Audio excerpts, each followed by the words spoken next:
जाना पड़ेगा, चमन लाल ने कहा। मैं बहाना नहीं कर रहा सर, थोड़ी बारिश धीमी हो जाए तो मैं चला जाऊंगा। अभी आप खुद ही देखिए कितनी तेज बारिश है। वो पता नहीं कोई मिस्टर मल्होत्रा का कोई बेटा कुछ ज्यादा ही जल्दी में था। मैं साइकिल से तो पहुंच नहीं पाऊंगा इतनी जल्दी। लकी ने उनकी ओर देखते हुए कहा। क्या कहा? मिस्टर मल्होत्रा जी का बेटा? तू मेरी दुकान बंद करवाएगा क्या? अभी क्या भी निकल उनका ऑर्डर लेके। वो हमारे बहुत पुराने कस्टमर है, चमन ने कहा। पर लकी ने कहा ही था कि चमन बोला। पर कुछ नहीं, तू मेरी मोटरसाइकिल ले जा, उसने गुस्से में कहा। अरे सर जी, 200 के ऑर्डर में मुश्किल से 40 रुपए बचेंगे। इससे 3 गुने का तो पेट्रोल ही लग जाएगा, और अगर गाड़ी रास्ते में बंद हो गई तो अलग से खर्चा, लकी ने समझाते हुए कहा। वो जानता था कि उसका मालिक इन सब बातों पर ध्यान नहीं देने वाला। चमन लाल बोला। कोई बात नहीं, तू जा, चाहे जो हो जाए ग्राहक नाराज नहीं होना चाहिए, और वैसे भी वो मल्होत्रा जी का बेटा है। चमन लाल ने मोटरसाइकिल की चाबी लकी की ओर उछालते हुए कहा। लकी ने चाबी ली। उसे देखकर उसके अंदर मिक्स फीलिंग आ गई। एक तो वो बहुत खुश हुआ कि बड़े दिनों बाद बाइक चलाने को मिलेगी, पर वहीं दूसरी तरफ दुखी इसलिए हुआ कि बाइक मिली भी तो ऐसी तेज बारिश में, अगर खराब हो गई तो इसकी चपत भी उसके सिर पर ही पड़ेगी। वो मुंह लटकाकर रेनकोट और हेलमेट पहनते हुए वहां से निकल गया। बाहर आकर बाइक को देखा तो लकी ने मन में सोचा, चलो ठीक है, जो होगा देखा जाएगा, कम से कम बाइक तो चलाने को मिल रही है। दरअसल लकी इतने साल काम करने के बाद भी अपने लिए एक मोटरसाइकिल नहीं ले पाया था। लकी की तनख्वाह ही इतनी भर थी कि सिर्फ उसके कमरे का किराया, उसकी साइकिल में डालने वाली हवा का खर्च, बिजली पानी का बिल और डिम्पल के साथ महीने में 1-2 बार बाहर खाने का खर्चा ही निकल पाता था। उसे डिम्पल की कही बात अक्सर याद आती थी। लकी, अगर अगले 2 महीने में तूने बाइक नहीं खरीदी ना तो मैं तेरे से ब्रेकअप कर लूंगी, देखना। असल में डिम्पल को लकी के साथ बाइक पर घूमने की बड़ी तमन्ना थी। लकी की इस उजाड़ जिंदगी में एक वही तो थी जिसके लिए जिंदा रहने को उसका जी चाहता था। जब भी वो उससे बाइक की बात करती तो लकी डिम्पल की इस बात को हंसकर टाल देता था। वो अपने मन में इस बात को अच्छे से जानता था कि डिम्पल उससे बहुत प्यार करती थी और वो उससे कभी छोड़कर नहीं जा सकती थी। वो दोनों एक दूसरे में ऐसे घुले मिले थे जैसे बादल बरसात में घुल जाती है। लकी को डिम्पल बहुत पसंद थी और वो उसके लिए दुनिया जहां की खुशियां खरीद कर ला देना चाहता था। वो चाहता था कि एक दिन वो डिम्पल को प्लेन में बैठाए, लेकिन उसके ये सब ख्वाब इस कम तनख्वाह की नौकरी की वजह से कभी पूरे नहीं होने वाले थे। पर आज उसके पास एक मौका था। वो डिम्पल को अपने साथ इस बारिश में राजपथ घुमाना चाहता था। वो उसे दिल्ली दिखाना चाहता था। चमन लाल को देने के लिए उसने पहले से ही बहाना सोच रखा था। बस जल्दी से वो ये डिलीवरी देकर सीधे डिम्पल के पास ही जाने वाला था। उसने होटल ब्लूमिंग नाइट के बाहर मोटर बाइक पार्क की और सीधे होटल के अंदर चला गया। लकी ने रिसेप्शन पर पहुंचकर नमस्ते करते हुए रिसेप्शनिस्ट को बोला, जी मैं चमन मेडिकल स्टोर से आया हूं, रूम नंबर 303 का ऑर्डर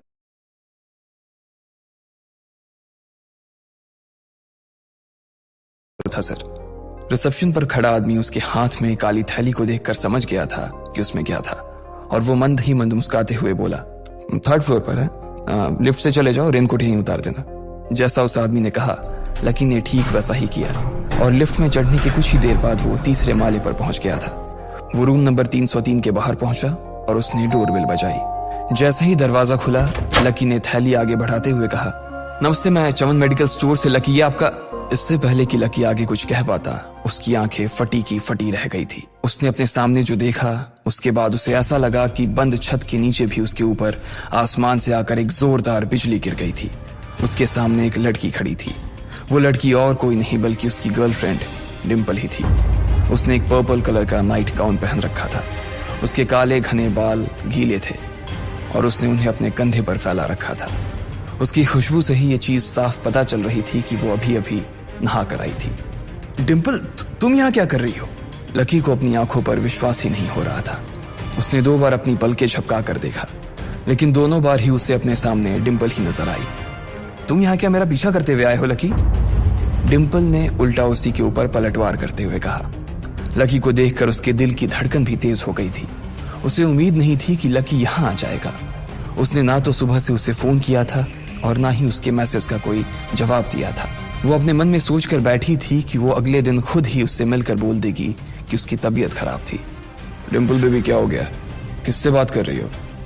अचानक से एक गबरू जवान सा लड़का दरवाजे के पास आकर खड़ा हो गया था। उसने बनियान पहन रखी थी। लकी उसे पहचान गया था। साले राहुल के बच्चे, तेरी हिम्मत कैसे हुई मेरी डिम्पल को हाथ लगाने की? लकी ने जैसे ही राहुल को देखा उसके तन बदन में मानो आग सी लग गई थी। वो उसे इस वक्त इतना बुरा मारना चाहता था, इतना बुरा पीटना चाहता था जिसकी कोई हद सीमा नहीं थी। लकी जिस कॉलेज में पढ़ता था, राहुल और डिंपल भी उसी में पढ़ते थे और वो कॉलेज राहुल के फादर का ही था। डिंपल ने राहुल के पिता की एक कंपनी में जॉब पकड़ ली थी और राहुल उस पर बहुत लाइन मारता था। लकी ने 1-2 बार डिंपल को उससे दूर रहने के लिए भी कहा, लेकिन डिंपल ने उसे यह कहकर टाल दिया था कि वो सिर्फ अच्छे दोस्त थे। आज भी इससे पहले कि वो आगे बढ़ता, डिंपल उन दोनों के बीच आ गई। रुक जाओ, डिंपल ने गुस्से में कहा और लकी के सीने पर हाथ रखकर उसे रोक दिया। लकी लंबी सांसें ले रहा था और कुछ ही सांसों के बाद उसका गुस्सा शांत हो गया। अब डिंपल के पास भी छुपाने के लिए कुछ नहीं था, इसलिए उसने लकी से कहा, लकी, आज से तुम्हारा और मेरा ब्रेकअप? लकी के पैरों के नीचे से जमीन खिसक गई थी। उसकी आंखें नम हो गई। लकी को उसकी बातों पर विश्वास नहीं हो रहा था। उसने डिंपल की ओर देखा और बोला, डिंपल, हम पिछले 1 साल से एक दूसरे के साथ हैं और तुम हो कि मुझसे ब्रेकअप करना चाहती हो? अरे मैं तो तुम्हारे लिए नई बाइक लेने वाला था। चल रहने दे, आज ही याद आई है तुझे बाइक की। अरे तेरे पास मुझे बाहर घुमाने के लिए, खिलाने पिलाने के लिए पैसे तो है नहीं। तू कहां से लेगा बाइक? और अगर ले भी लेगा तो उसमें पेट्रोल कहां से डलवाएगा? तेरी 8,000 रुपए महीने की नौकरी, उसमें होगा ये सब? लोग हंसते हैं मेरे ऊपर जब मैं सरोजनी में तेरे साथ घूमती हूँ। मैं ऐसी लाइफ नहीं जीना चाहती लकी। मैं तेरी तरह गरीब नहीं रहना चाहती। तूने मुझे फंसाया था, उल्लू बनाया था तूने मुझे, इसलिए मैंने राहुल से मैचअप कर लिया है। आज से यही मेरा बॉयफ्रेंड है, डिंपल ने गुस्से में कहा। अच्छा, तो बेबी ये है तुम्हारा वो बेकार सा एक्स बॉयफ्रेंड? राहुल ने पूछा और डिंपल के बगल में आकर खड़ा हो गया। फिर उसने लकी के हाथ से थैली उठाई और उसमें से हार्ड प्ले का पैकेट निकालकर उसे चिढ़ाने के लिए उसे हवा में लहराने लगा। बाप रे, इससे बदकिस्मत इंसान इस दुनिया में और कौन होगा? राहुल ने उसकी टांग खींचते हुए कहा। लकी के पास उसकी बात का कोई जवाब नहीं था। उसने गुस्से से डिंपल की ओर देखा और अपनी हाथों की मुट्ठी भींच ली। फिर वो वहां से निकल गया। अबे पैसे तो ले जा, सब कुछ फ्री में देता जाएगा क्या? राहुल ने जोर से ठहाके लगाते हुए कहा, लेकिन लकी बिना उसकी बात सुनते ही निकल गया। उसके दिमाग में डिंपल के कहे शब्द गूंज रहे थे। उसने कभी सपने में नहीं सोचा था कि डिंपल उसके साथ कुछ ऐसा भी कर सकती थी। जिस इंसान के लिए वो इतना कुछ करना चाह रहा था, उसे उसकी कोई कदर ही नहीं थी। लकी इतना हताश हो गया था कि बुरी तरह से रोने लगा। इस बार वो लिफ्ट से नहीं बल्कि सीढ़ियों से नीचे उतरा और एक सीढ़ी उतरने के साथ उसके आंसू आंखों से छलकते जा रहे थे। जब उसकी आवाज सुनकर कुछ लोग अपने कमरे से बाहर आए तो लकी ने तुरंत अपने आंसू पोंछे और तेजी से वहां से भाग गया। उसे जिंदगी में पहली बार प्यार हुआ था और पैसों की कमी की वजह से ना सिर्फ उसका प्यार बल्कि उसकी पूरी जिंदगी बर्बाद हो गई थी। लकी जैसे ही बाहर आया तो उसने देखा कि बाहर अंधेरा हो गया था। आसमान में तेज बिजली कड़की और बारिश जो थमी थी एकाएक फिर से झमाझम बरसने लगी। ये देख लकी के थमे हुए आंसू एक बार फिर से छलक गए। उसका दिल बुरी तरह से टूट चुका था, लेकिन उसे इस बात की खुशी भी हो रही थी। आखिर आज उसे डिंपल का असली चेहरा नजर आ गया था। वो तो उसके साथ घर बसाने की सोच रहा था, लेकिन अच्छा हुआ कि उसने पहले ही उसका घर बर्बाद होने से बचा लिया। लकी को दुख तो बहुत हो रहा था, पर उसे यह भी लग रहा था कि उसे आगे चलकर यही दुख उसे खुशी देने वाला था। लेकिन एक चीज थी जो लकी को परेशान कर रही थी, वो थी उसकी माली हालत। उसकी जेब इतनी तंग थी कि उसे फटी हुई जेब की पैंट पहनकर घूमना पड़ता था। कभी कभी तो लकी सिर्फ रोटी खाकर दिन काट लेता था। वो कब से कोशिश कर रहा था कि कोई अच्छा काम पकड़ सके, लेकिन उसे कोई काम देने को राजी नहीं था। उसने टूटे हुए दिल को दिलासा देते हुए मन में सोचा कि डिंपल पर खर्च होने वाले पैसे बच जाने से शायद उसके हालत सुधर जाएंगे, पर फिर भी वो रातों रात रईस नहीं हो जाने वाला था।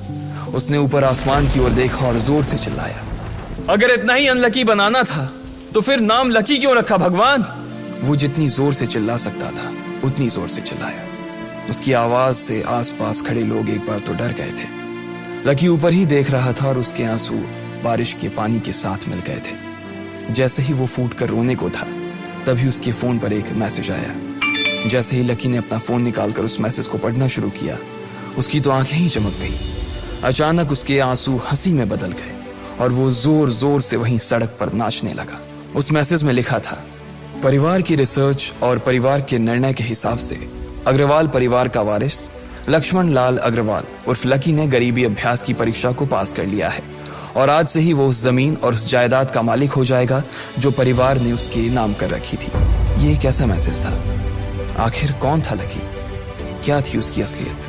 और वो कैसे रातों रात ही अनलकी से लकी हो गया था? आपको क्या लगता है, क्या होंगे इन सभी सवालों के जवाब? कमेंट बॉक्स में कमेंट करके जरूर बताएं। और सभी सवालों के जवाब को जानने के लिए सुनते रहिए इंस्टा मिलीनियर सिर्फ पॉकेट एफएम पर।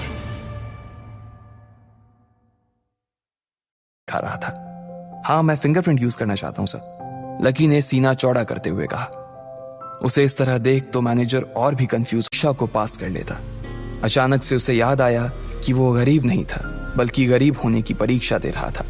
हालांकि परीक्षा देते देते उसे 8 बरस हो चुके थे, इसलिए उसे एहसास होने लगा था कि वो कभी परीक्षा को पास ही नहीं कर पाएगा और हमेशा हमेशा के लिए गरीब ही रह जाएगा। अच्छा हुआ चली गई, अब मिलना कभी। लकी ने होटल की तीसरी मंजिल की ओर देखा और पानी के अंदर ही अपना पैर पटक दिया। वो डिंपल को कोस रहा था। उसने अपनी मोटरसाइकिल उठाई और फिर से चमन मेडिकल स्टोर जाने के लिए मुड़ने लगा। अगले दिन जब लकी की आंख खुली तो वो सीधा उठा और तैयार होकर शहर के सबसे बड़े बैंक न्यू सिटी बैंक पहुंच गया। न्यू सिटी बैंक न सिर्फ शहर का सबसे बड़ा बैंक था, बल्कि वो सबसे अमीर बैंक भी था। वहां पर शहर के सबसे अमीर लोगों के ही पैसे जमा किए जाते थे। लकी वहां पैसे को निकलवाने के लिए जा रहा था। New city bank south Delhi में बसा हुआ था और उसके दरवाजे के बाहर महंगी से महंगी गाड़ी खड़ी थी। भाई, अब इसमें से कौन सी नई गाड़ी लेगा? लकी ने मन ही मन सोचा। उसे यकीन नहीं हो रहा था कि कल तक तो वो एक मोटरसाइकिल तक नहीं खरीद पा रहा था और आज वो एक कार, और वो भी इतनी महंगी कार खरीदने की सोच रहा था। फिर उसने अपनी नजर गाड़ी पर से हटाई और बैंक के अंदर जाने लगा। उसने देखा कि बाहर बहुत भीड़ थी और महंगे से महंगे कपड़े पहने लोग बैंक के अंदर जा रहे थे। कहाँ दवाओं की बदबू और कहाँ ये खुशबू।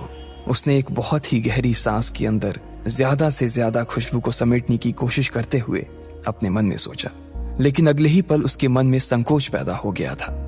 रातों रात लकी की किस्मत तो बदल गई थी, लेकिन उसके कपड़े नहीं बदल पाए थे। इतने बड़े बैंक में वो वही कपड़े पहनकर आ गया था जो वो अक्सर अपने काम पर पहनकर जाता था।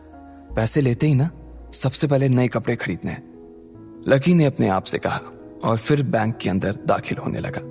जैसे ही उसने दरवाजे को धक्का दिया, उसे आवाज आई, आउच! लकी थोड़ा सा हड़बड़ी में दिखाई दे रहा था और इस जल्दबाजी के चक्कर में वो एक लंबे बाल वाली लड़की से जा टकराया था जो कि उसके बगल में ही चल रही थी। माफ करना, मैं आपको देख नहीं पाया, सॉरी। लकी ने तुरंत उससे हाथ जोड़कर माफी मांगते हुए कहा।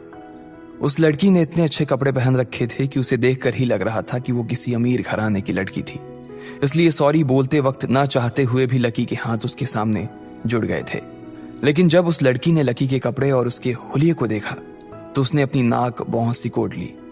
वो लगभग हर रोज इस बैंक में आया और जाया करती थी, लेकिन उसने आज तक इस बैंक के अंदर लकी जैसे फटीचर आदमी को घुसते हुए नहीं देखा था। उसके बालों में से आंवले के तेल की गंध आ रही थी। उसने गुस्से भरी नजरों से लकी की ओर देखा और बोली, क्यों नहीं देख पाए? मैं क्या ट्रांसपेरेंट हूं? तुम्हें इतनी बड़ी लड़की दिखाई नहीं देती? इससे पहले कि बात आगे बढ़ती, उस लड़की ने देखा कि इस बैंक की मैनेजर यास्मीन पटेल उन दोनों की ओर बढ़ी चली आ रही है। उसने भी लकी को देखकर वैसी ही शक्ल बनाई थी जैसी शक्ल उस लंबी लड़की ने बनाई थी। I am so sorry miss, आपको कहीं लगी तो नहीं? यास्मीन ने उस लड़की से पूछा और फिर घिन्न भरी नजरों से लकी की ओर देखने लगी। लकी तमतमाती आंखों से उन दोनों को देखा जा रहा था। वो जानता था कि उसने इतनी जोर से भी दरवाजा नहीं खोला कि उसे चोट लग जाए, लेकिन असल में उसे यह मालूम नहीं था कि वो लोग उसे नहीं बल्कि उसके कपड़े को देख रहे थे। यास्मीन ने लकी को ऊपर से नीचे तक देखा और ना जाने उसके मन में क्यों शक पैदा हो गया। क्या आप मुझे बता सकते हैं कि आप यहाँ पर किस काम से आए हैं? यास्मीन ने बड़ी मुश्किल से अपने चेहरे पर एक मुस्कान लाते हुए कहा। वो उसका हुलिया देखकर ही समझ गई थी कि वो यहाँ का कस्टमर तो नहीं था। लकी ने अपने आप को संभाला और कहा, हाँ, वो मैं अपना पैसा निकलवाने के लिए आया था। पैसे निकलवाने के लिए आए हो? यास्मीन ने लकी की बात को ही दोहराते हुए कहा। वैसे तो वो लकी की बात पर जोर से हंसना चाहती थी, लेकिन उसने अपने आप को थोड़ा सा काबू में कर लिया था। लकी की बात सुनकर उसे लग रहा था कि वो कोई पागल था जो यहाँ जबरदस्ती घुसा चला आ रहा था। हाँ, तो क्या आपके पास कार्ड है? यास्मीन ने उससे आगे पूछा। न्यू सिटी बैंक का कार्ड हासिल करना एक बहुत ही मुश्किल भरा काम था। अगर किसी को भी उस बैंक का कार्ड लेना था तो सबसे पहले उस आदमी को अपने खाते में कम से कम 5 लाख रुपए जमा करवा कर रखने पड़ते थे, तब जाकर उसे कहीं कार्ड मिलता था। लेकिन लकी तो पहली बार ही यहां आ रहा था, इसलिए उसके पास कार्ड होने की कोई संभावना ही नहीं थी। लकी जब यास्मीन के सवाल का जवाब नहीं दे पाया तो यास्मीन ने फिर उससे पूछा, मैं पूछ रही हूं कि आपके पास कार्ड है? वो समझ गई थी कि लकी पागल ही था, जो कहीं से भागकर सीधा उनके बैंक में आ गया था। कार्ड नहीं मेरे पास। लकी ने उसके सवाल का जवाब दिया और वो फिर इधर उधर देखने लगा। जैसे ही उस लंबे बालों वाली लड़की ने लकी का जवाब सुना तो वो खिलखिलाकर हंस पड़ी।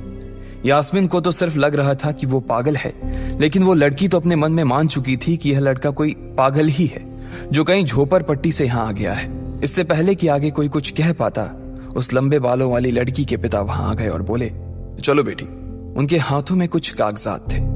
लकी ने देखा कि उन्होंने महंगा सा सूट पहन रखा था। उस लड़की ने यास्मीन के दोनों हाथों को पकड़ा और बोली, यास्मीन देखो, अगर इस तरह के सड़क छाप लोग तुम्हारे बैंक में ऐसे ही घुसते चले आए ना और बाकी कस्टमर्स को परेशान करने लगे तो तुम्हारे बैंक की इमेज और उसके शेयर्स दोनों को काफी नुकसान होगा। एक मैनेजर होने के नाते तुम्हें इन सब चीजों का ध्यान रखना चाहिए। मुझे उम्मीद है कि आगे मेरे साथ ऐसा कुछ नहीं होगा। उस लड़की ने कहा और अपने पिता के साथ बैंक के बाहर चली गई। अपना ध्यान रखना कोयल मैडम, मैनेजर ने उसकी गाड़ी तक छोड़ने के लिए आते हुए कहा। आज तो वो बाल बाल बच गई थी।